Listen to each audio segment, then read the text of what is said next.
Bonjour à tous. Je suis content d'être là, hein. Ça fait plaisir de voir des gens derrière des masques plutôt que derrière des écrans. C'est bien, on progresse.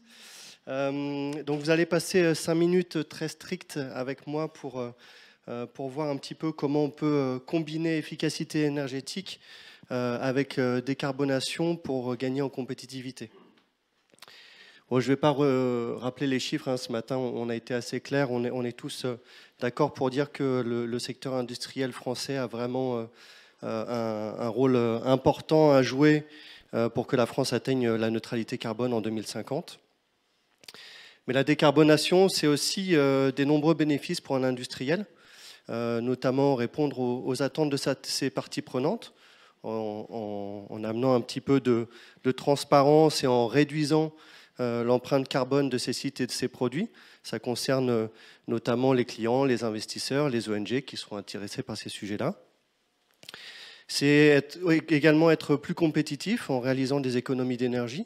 Donc ça va nous permettre d'anticiper l'évolution des coûts de l'énergie, du prix du CO2, et également d'anticiper les changements de réglementation. Ça va permettre de gagner des parts de marché en se différenciant de la concurrence. Et ça va permettre également de créer de la valeur en contribuant à redynamiser son environnement local via des boucles énergétiques locales entre acteurs publics et privés. Donc chez Greenflex, c'est vraiment notre métier, c'est d'accompagner les industriels sur la totalité de la démarche grâce à notre multi-expertise.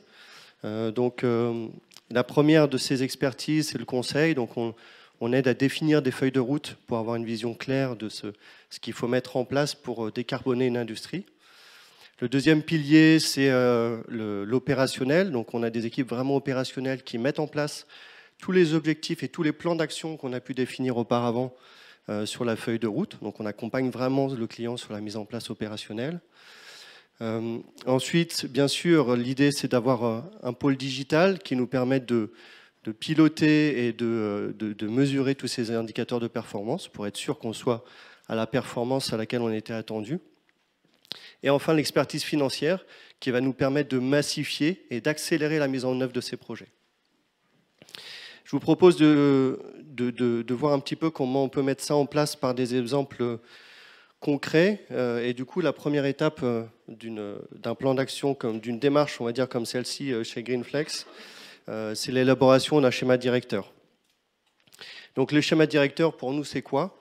C'est l'étude de différents scénarios de plans d'action possibles afin d'évaluer les investissements, les coûts opérationnels et aussi les subventions qu'on peut aller chercher pour mettre en place les projets.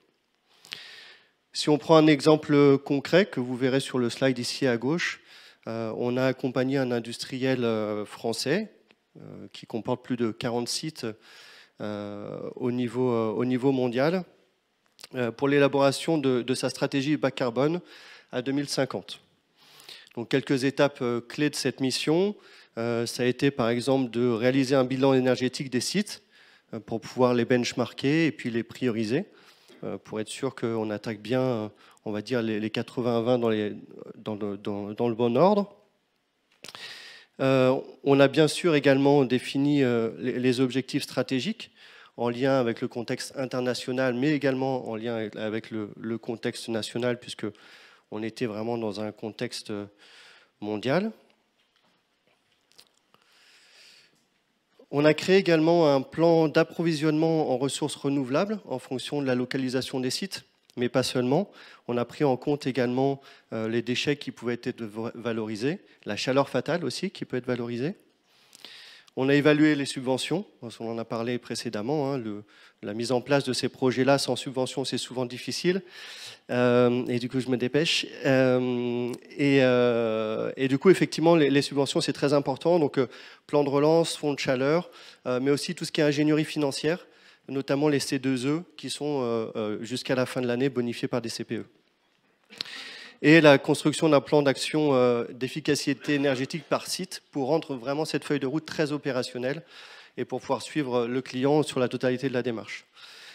Et pour finir, en fait, on a accompagné le client dans sa démarche tout au long de la démarche pour aller présenter ses projets à son comité de direction. Donc après la feuille de route décarbonation, ce qu'il faut faire, et c'est une deuxième étape qui est très importante également, au moins autant que la première, c'est vraiment la mise en œuvre de ce plan d'action qu'on a pu définir auparavant. Et du coup, sur la mise en œuvre, ça répète un petit peu ce que je disais auparavant, mais en tout cas, c'est vraiment le fait de dire d'être très opérationnel, d'aller mettre en œuvre les actions qu'on a définies auparavant, de trouver la bonne ingénierie financière pour accélérer et massifier cette mise en place de plan d'action et atteindre les objectifs qu'on s'était fixés. Parfait, merci beaucoup.